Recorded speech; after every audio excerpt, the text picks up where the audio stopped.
Salam sejahtera dan salam harmoni untuk Bapak Ibu sekalian. Perkenalkan, saya Santi Paramita, salah satu mahasiswa dari S3 Ilmu Pendidikan Universitas Pendidikan Ganesha di Bali. Hari ini saya akan mencoba untuk mempresentasikan mengenai pendidikan dan demokrasi di Indonesia. Poin pertama yang akan saya bahas adalah mengenai komponen pendidikan untuk demokrasi, yaitu adanya pendidikan kewarganegaraan untuk mengajarkan pemahaman sistem pemerintahan dan yang kemudian mengajarkan tentang hak asasi manusia. Kemudian ada pendidikan karakter yang menanamkan nilai toleransi, empati, dan juga solidaritas. Dan selanjutnya untuk mengembangkan kejujuran dan tanggung jawab sosial. Kemudian ada literasi politik yang digunakan untuk memberikan peningkatan pemahaman terhadap isu-isu lokal dan global. Lalu memiliki kemanfaatan untuk keterampilan menganalisis kebijakan publik. Selanjutnya adanya kesenian dan budaya sebagai media untuk menyampaikan aspirasi secara kreatif, kemudian memupuk rasa persatuan dan keberagaman.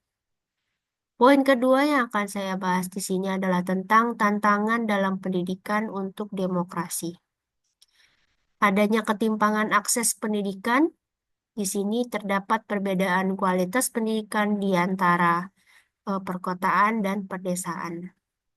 Kemudian adanya kurikulum yang tidak relevan, yang tidak mencerminkan kebutuhan untuk membangun demokrasi.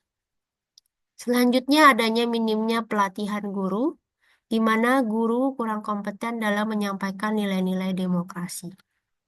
Intervensi politik dalam pendidikan dapat digunakan untuk memanipulasi kebijakan pendidikan untuk kepentingan golongan tertentu. Nah, selanjutnya kita akan membahas mengenai peran pendidikan dalam demokrasi.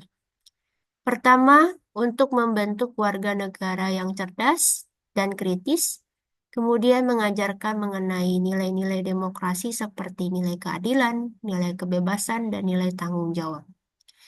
Yang ketiga, adanya mendorong partisipasi aktif dalam kehidupan demokrasi seperti pemilu, debat publik, dan pengambilan keputusan bersama. Selanjutnya adalah membangun kesadaran terhadap hak dan kewajiban sebagai warga negara. Dan terakhir, kita akan melihat dampak pendidikan terhadap demokrasi di Indonesia. Satu, adanya masyarakat yang inklusif untuk mengurangi kesenjangan sosial melalui pendidikan yang merata di seluruh daerah. Kemudian adanya pemerintahan yang transparan untuk warga negara yang terdidik mampu menuntut akuntabilitas dari pemerintah.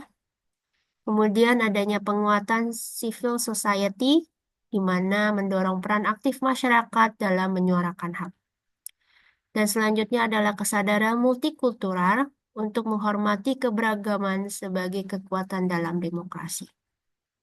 Sekian penjelasan saya mengenai pendidikan dan demokrasi di Indonesia sebagai salah satu tugas untuk mata kuliah filsafat pendidikan di Undiksa.